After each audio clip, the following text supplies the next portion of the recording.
Let's now carry on with our lesson, which is Surat Al-Mulk. Now let's learn how to recite another part of Surat Al-Mulk, starting from verse 19 to 24. Bismillah ar-Rahman ar-Rahim. Have they not seen the birds above them, spreading and folding their wings? None holds them up except the most compassionate.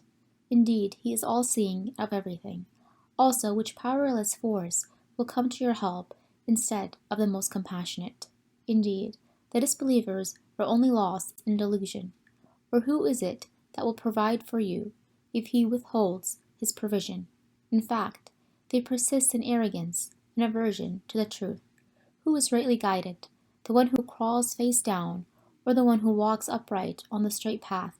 Say, O Prophet, he is the one who brought you into being and gave you hearing, sight, and intellect.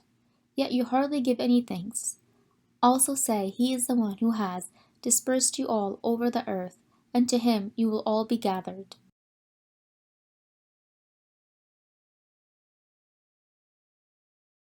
Let's get to know the meaning of some important terms mentioned in this blessed surah.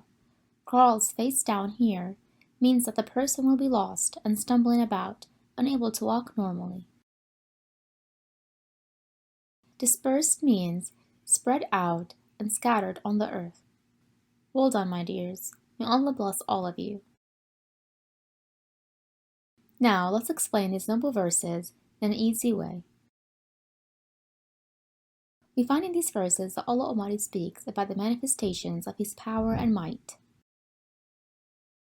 In the 19th verse, we find that Allah Almighty is talking about the flight of birds in the sky.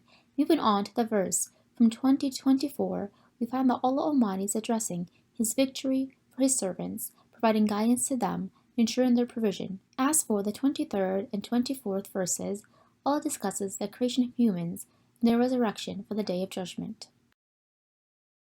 Now let's talk about the meaning of the 19th verse, which discusses the flying of birds in the sky.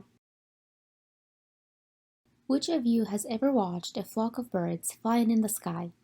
If we pay close attention, we will find that the bird sometimes spreads its wings and other times folds them together.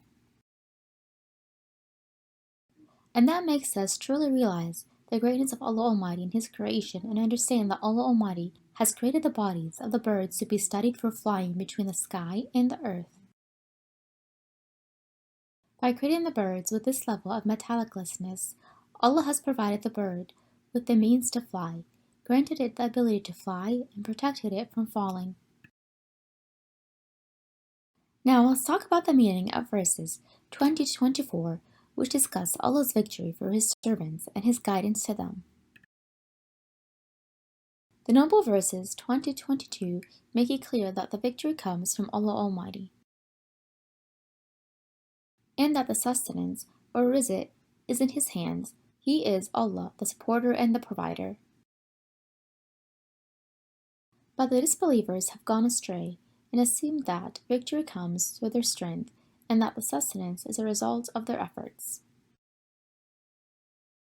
As for the believers, Allah has guided them to the truth and to the straight path.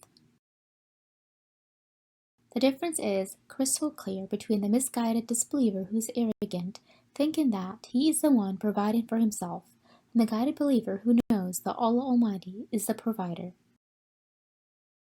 Now let's talk about the meaning of the 23rd and 24th verses, which discuss the creation of humans and their resurrection for the Day of Judgment. Allah Almighty created humans, differing in colors, languages, and looks. He bestowed upon them the gift of hearing, sight, and intellect, scattered them on the earth, and provided them with His blessings. Some of them believed and passed away grateful and thankful to Allah Almighty, while others worshipped entities beside Him and sadly died as disbelievers. Allah Almighty will resurrect the believers and the disbelievers on the Day of Judgment from their graves so He can judge them based on their deeds. Now which of you can recite and properly interpret the verses 23 to 24 of Surat Al-Mulk? Well done, my friends.